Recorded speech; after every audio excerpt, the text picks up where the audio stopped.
Now, as Christian went on his way, he came to a little ascent, which was cast up on purpose, that pilgrims might see before them. Up there, therefore, Christian went, and looking forward, he saw Faithful before him, upon his journey. Then said Christian aloud, Ho! Ho! So ho! Stay! And I will be your companion. At that Faithful looked behind him, to whom Christian cried again, Stay! Stay! Till I come up to you. But Faithful answered, No, I am upon my life, and the avenger of blood is behind me. At this, Christian was somewhat moved, and putting to all his strength, he quickly got up with Faithful, and did also overrun him, so the last was first. Then did Christian vaingloriously smile, because he had gotten the start of his brother, but not taking good heed to his feet, he suddenly stumbled and fell, and could not rise again, until Faithful came up to help him. Then I saw in my dream, they went very lovingly on together, and had sweet discourse of all things that had happened to them in their pilgrimage, and thus Christian began. My honored and well-beloved brother, Faithful, I am glad that I have overtaken you, and that God has so tempered our spirits, that we can walk as companions in this so pleasant a path. Faithful replied, I had thought, dear friend, to have had your company quite from our town, but you did get the start of me, wherefore I was forced to come thus much of the way alone. How long did you stay in the city of destruction, before you set out after me on your pilgrimage? Asked Christian. Till I could stay no longer, said Faithful. For there was great talk presently after you were gone out that our city would in short time with fire from heaven be burned down to the ground. What? Did your neighbors talk so? Asked Christian. Yes, it was for a while in everybody's mouth. Faithful said. What? And did no more of them but you come out to escape the danger? Christian asked. Though there were, as I said, a great talk thereabout, yet I do not think they did firmly believe it. For in the heat of the discourse, I heard some of them deridingly speak of you, and of your desperate journey, for so they called this your pilgrimage, but I did believe, and do still, that the end of our city will be with fire and brimstone from above, and therefore I have made my escape. Said Faithful. Did you hear no talk of neighbor Pliable? Asked Christian. Yes, Christian, I heard that he followed you till he came at the Slough of Despond, whereas some said he fell in. But he would not be known to have so done, but I am sure he was soundly bedabbled with that kind of dirt. Replied Faithful. And what said the neighbors to him? Inquired Christian. He hath, since his going back, been had greatly in derision, and that among all sorts of people, some do mock and despise him, and scarce will any set him on work. He is now 7 times worse than if he had never gone out of the city. Said Faithful. But why should they be so set against him, since they also despise the way that he turned from? Asked Christian. Oh! They say hang him. He is a turncoat. He was not true to his profession. I think God has stirred up even his enemies to hiss at him, and make him a proverb, because he has forsaken the way, Faithful replied. Had you no talk with him before you came out? Christian inquired. I met him once in the streets, but he leered away on the other side, as one ashamed of what he had done, so I spake not to him, said Faithful. Well, at my first setting out, I had hopes of that man, but now I fear he will perish in the overthrow of the city, for it has happened to him according to the true proverb, the dog is turned to his own vomit again, and the sow that was washed, to her wallowing in the mire, said Christian. These are my fears of him too, but who can hinder that which will be? Faithful said. Well, neighbor Faithful, said Christian, let us leave him, and talk of things that more immediately concern ourselves. Tell me now, what you have met with in the way as you came, for I know you have met with some things, or else it may be writ for a wonder, said Christian. I escaped the slough that I perceived you fell into, and got up to the gate without that danger, said Faithful. Only I met with one whose name was Wanton, who had like to have done me a mischief. It was well you escaped her net. Joseph was hard put to it by her, and he escaped her as you did, but it had like to have cost him his life. But what did she do to you? Asked Christian. You cannot think, but that you know something, what a flattering tongue she had. She lay at me hard to turn aside with her, promising me all manner of content, Faithful replied. Nay, she did not promise you the content of a good conscience, said Christian. You know what I mean, all carnal and fleshly content, Faithful responded. Thank God you have escaped her. The abhorred of the Lord shall fall into her ditch, Christian said. Faithful replied, Nay, I know not whether I did wholly escape her or no. Why, I believe you did not consent to her desires? Christian inquired. No, not to defile myself, for I remembered an old writing that I had seen, which said, Her steps take hold on hell. So I shut mine eyes, because I would not be bewitched with her looks. Then she railed on me, and I went my way, Faithful said. Then Christian asked, Did you meet with no other assault as you came? Then Faithful continued, When I came to the foot of the hill called Difficulty, I met with a very aged man, who asked me what I was, and whither bound. I told him that I am a pilgrim, going to the celestial city. Then said the old man, You look like an honest fellow, will you be content to dwell with me for the wages that I shall give you? Then I asked him his name, and where he dwelt. He said his name was Adam the First, and that he dwelt in the town of Deceit. I asked him then, what was his work, and what the wages that he would give. He told me that his work was many delights, and his wages, that I should be his heir at last. I further asked him, what house he kept, and what other servants he had. So he told me that his house was maintained with all the dainties in the world, and that his servants were those of his own begetting. Then I asked if he had any children. He said that he had but 3 daughters, the lust of the flesh, the lust of the eyes, and the pride of life, and that I should marry them all if I would. Then I asked how long he would have me live with him. And he told me as long as he lived himself. Well, and what conclusion came the old man and you to at last? Asked Christian. Why, at first, I found myself somewhat inclinable to go with the man, for I thought he spake very fair, said Faithful.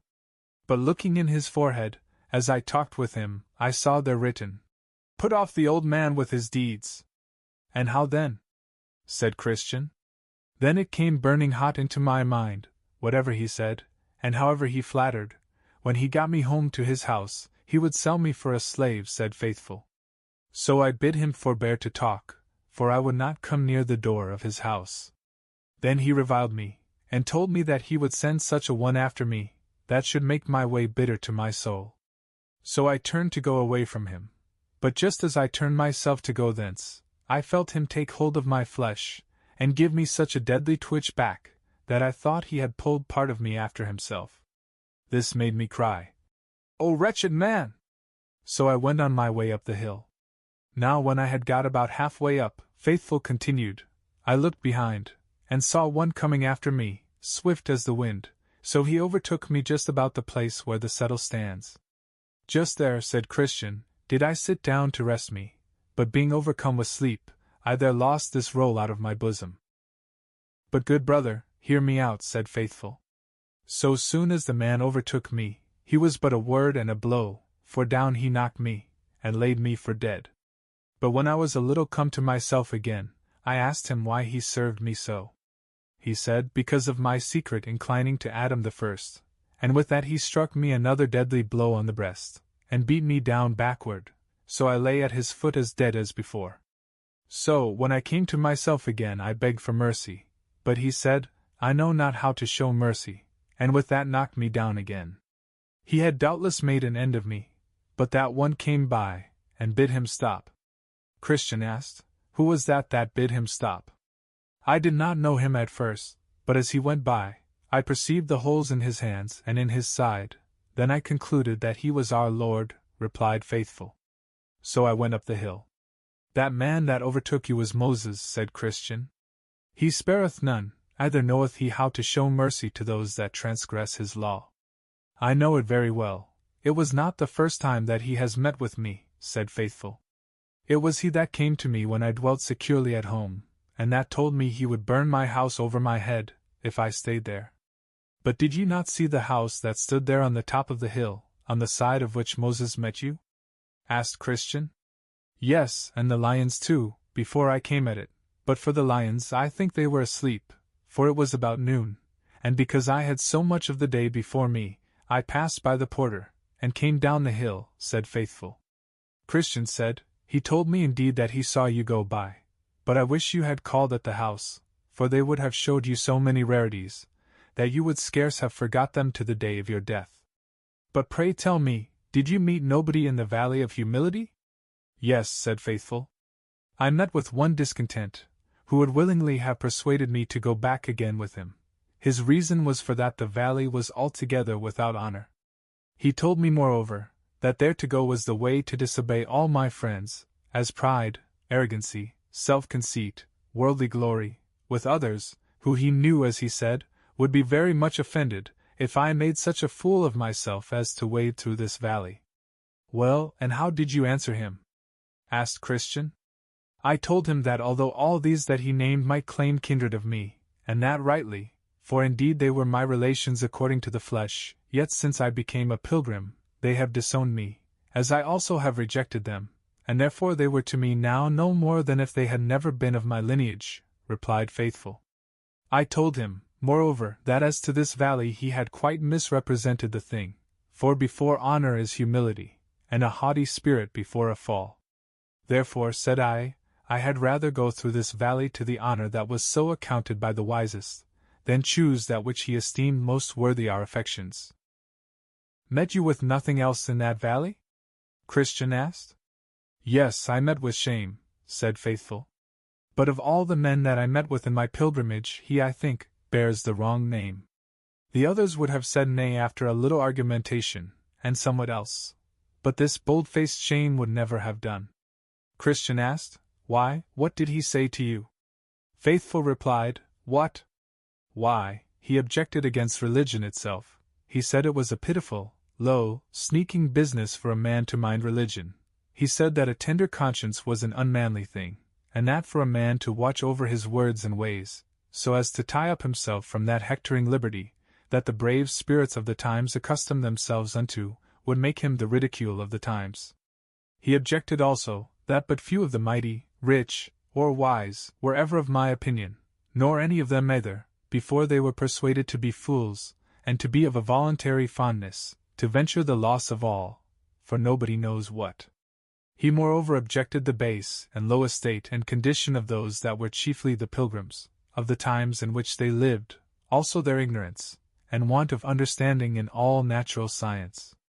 Yea, he did hold me to it at that rate also, about a great many more things than here I relate, that it was a shame to sit whining and mourning under a sermon, and a shame to come sighing and groaning home, that it was a shame to ask my neighbor forgiveness for petty faults, or to make restitution where I have taken from any.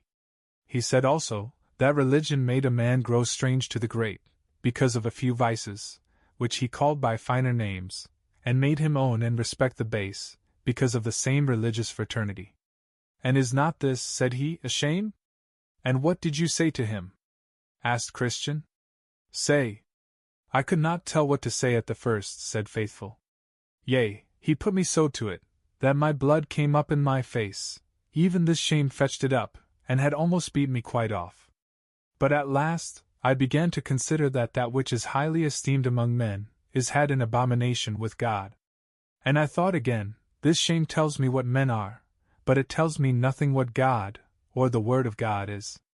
And I thought moreover, that at the day of doom, we shall not be doomed to death or life according to the hectoring spirits of the world, but according to the wisdom and law of the highest. Therefore, thought I, what God says is best, indeed is best, though all the men in the world are against it. Seeing then, that God prefers his religion, seeing God prefers a tender conscience, seeing they that make themselves fools for the kingdom of heaven are wisest, and that the poor man that loveth Christ is richer than the greatest man in the world that hates him. Shame, depart, you are an enemy to my salvation. Shall I entertain you against my sovereign Lord? How then shall I look him in the face at his coming? Should I now be ashamed of his ways and servants, how can I expect the blessing? But indeed, this Shame was a bold villain, I could scarce shake him out of my company. Yea, he would be haunting of me, and continually whispering me in the ear, with some one or other of the infirmities that attend religion. But at last I told him it was but in vain to attempt further in this business. For those things that he disdained, in those did I see most glory, and so at last I got past this importunate one. And when I had shaken him off, then I began to sing. The trials that those men do meet withal, that are obedient to the heavenly call, are manifold, and suited to the flesh. And come, and come, and come again afresh, that now, or sometime else, we by them may be taken, overcome, and cast away. O let the pilgrims then be vigilant, and quit themselves like men. I am glad, my brother, that you did withstand this villain so bravely, Christian said. For of all, as you say, I think he has the wrong name. For he is so bold as to follow us in the streets, and to attempt to put us to shame before all men. That is, to make us ashamed of that which is good, but if he were not himself audacious, he would never attempt to do as he does. But let us still resist him, for notwithstanding all his bravadoes, he promotes the fool, and none else. The wise shall inherit glory, said Solomon, but shame shall be the promotion of fools. Faithful replied, I think we must cry to him for help against shame, who would have us to be valiant for the truth upon the earth. You say true, but did you meet nobody else in that valley? Asked Christian. No, not I, said Faithful. For I had sunshine all the rest of the way through that, and also through the valley of the shadow of death. It was well for you, Christian said. I am sure it fared far otherwise with me. I had for a long season, as soon almost as I entered into that valley, a dreadful combat with that foul fiend Apollyon. Yea, I thought verily he would have killed me, especially when he got me down, and crushed me under him, as if he would have crushed me to pieces. For as he threw me, my sword flew out of my hand. Nay, he told me he was sure of me. But I cried to God, and he heard me, and delivered me out of all my troubles. Then I entered into the valley of the shadow of death, and had no light for almost half the way through it. I thought I should have been killed there, over and over. But at last day broke, and the sun rose, and I went through that which was behind with far more ease and quiet.